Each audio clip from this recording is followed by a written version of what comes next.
પોરબંદરના છાયા વિસ્તારમાં રહેતા એક આર્મીમેન દેશની 2 દાયકાથી વધુ સેવા કરી પરત ફર્યા હતા, ત્યારે તેઓનું દશનામ ગોસ્વામી સમાજ દ્વારા ભવ્ય સ્વાગત કરાયું હતું, જેમાં મોટી સંખ્યામાં લોકો જોડાયા હતા।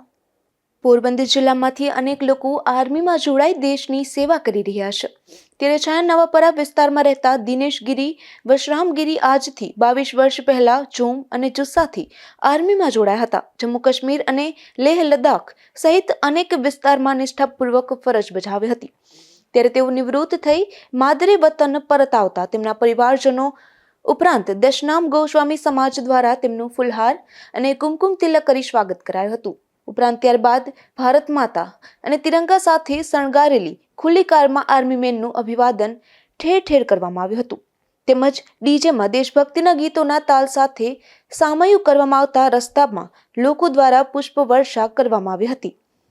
ત્યારબાદ છાયા નવાપરા વિસ્તારમાં આવેલ દશનામ ગોસ્વામી સમાજની વાડી ખાતે તેમનું ભવ્ય અભિવાદન કરાયું હતું। તે સમયે મોટી સંખ્યામાં જ્ઞાતિજનો અને અગ્રણીઓ ઉપસ્થિત રહ્યા હતા।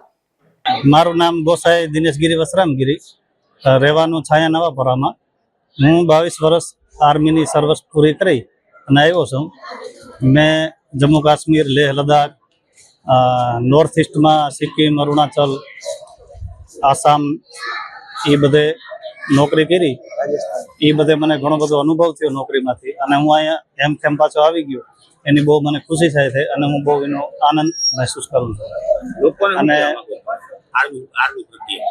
લોકોને હું એ કહેવા માંગુ છું કે જેઓ લોકોને જે આર્મી ઉપરનો જે પ્રેમ છે એવો ને એવો પ્રેમ જાળવી રાખે અને આર્મીનું માન સન્માન ઇજ્જત આપે।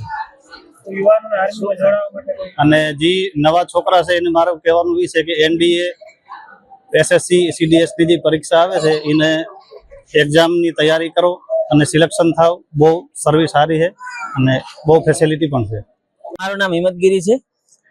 મારા ભાઈ દિનેશ ગિરી જે ભારતીય સેનામાં પોતાનો અમૂલ્ય 22 વર્ષની સેવા આપી અને આજે નિવૃત્ત થયા છે, તો અમારા સમાજ વતી અને સામાજિક આગેવાનો દ્વારા બધાએ સ્વાગત કરેલું છે અને અહીંયા સરસ મજાનો વરઘોડો મતલબ કાઢેલું, સામયું કરેલું, મંદિરે જઈ ફરી આવ્યા। અને એમનો સંદેશ છે કે યુવાનો વધારે ને વધારે દેશ સેવામાં પોતાનો જીવન છે આપે અને જોડાય। અને જો કે ભારતીય સેનામાં અત્યારે ઘણી બધી સુવિધાઓ આવે છે, તો વધારે ને વધારે યુવાનો એમાં જોડાય એવી અમારી અપેક્ષા છે।